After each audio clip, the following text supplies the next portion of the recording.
Ça va, t'es à l'aise comme ça? Just the face. Check the bats. Check the bats. Cosmo Cuisine.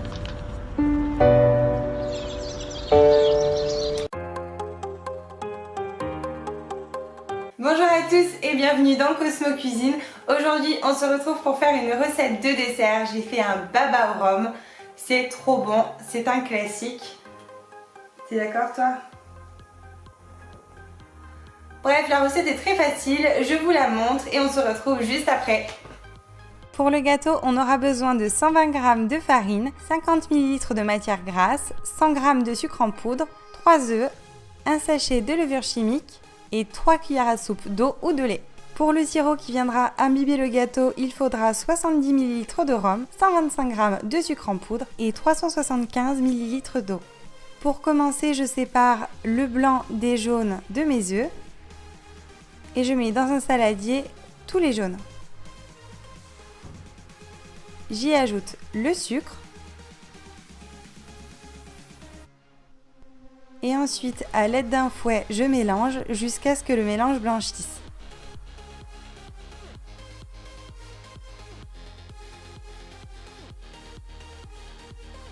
Quand le mélange prend cette texture bien fondante, c'est que c'est prêt, vous pouvez cesser de fouetter. J'ai mis le blanc des œufs dans le bol mélangeur de mon robot. Si vous n'avez pas de robot, vous pouvez utiliser un batteur électrique ou encore même, si vous êtes courageux, utiliser un fouet et vous montez les blancs en neige. Une fois qu'ils sont bien fermes, vous pouvez cesser de battre. Dans le mélange initial, j'y ajoute la farine, la levure et je mélange jusqu'à obtenir un mélange homogène. Du moins j'essaie car la pâte devient très dure. Dès que le mélange devient trop épais et que je ne peux plus mélanger, à ce moment-là, je viens ajouter l'eau ou le lait selon ce que vous avez. Personnellement, je préfère y ajouter de l'eau. La préparation reste épaisse, mais elle est quand même bien plus souple et détendue. Ensuite, je viens ajouter les blancs en neige. Donc je commence à ajouter à peu près un quart des blancs, je mélange doucement pour détendre la pâte et ensuite je viens ajouter le reste. Je les incorpore en faisant des petits cercles pour que les blancs ne se cassent pas et que la pâte reste bien aérée et prenne un aspect mousseux. Ensuite, je viens verser la pâte dans un moule que j'ai au préalable graissé. Je viens y verser la préparation. Si vous n'avez pas ce type de moule, un moule à manquer convient parfaitement. Je mets le gâteau à cuire pendant 25 minutes à 180 degrés et pendant ce temps-là, je m'occupe du sirop. Pour ça, je fais bouillir de l'eau dans laquelle j'y ajoute le sucre et le rhum.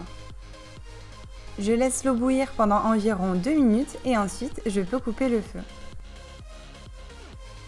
Je garde un œil sur le four, il faut que les gâteaux soient bien dorés. Pour vérifier qu'il est cuit, plantez la lame d'un couteau. Si elle ressort sèche, c'est qu'il est prêt.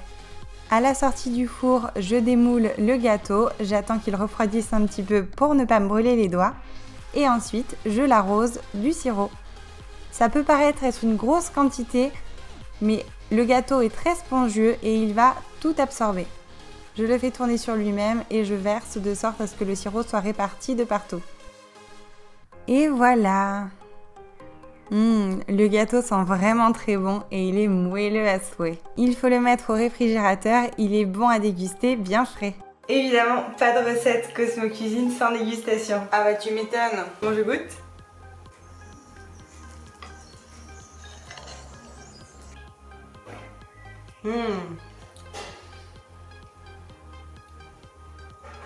Trop bon.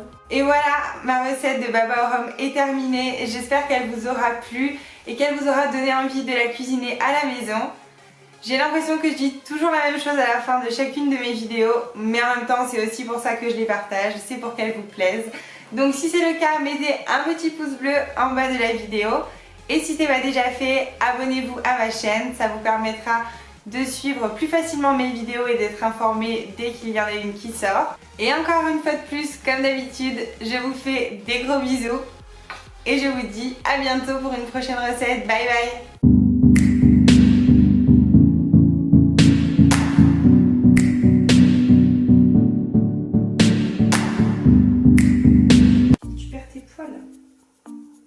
dégueulasse. Heureusement que je cuisine pas avec toi parce que tu perds trop tes poils.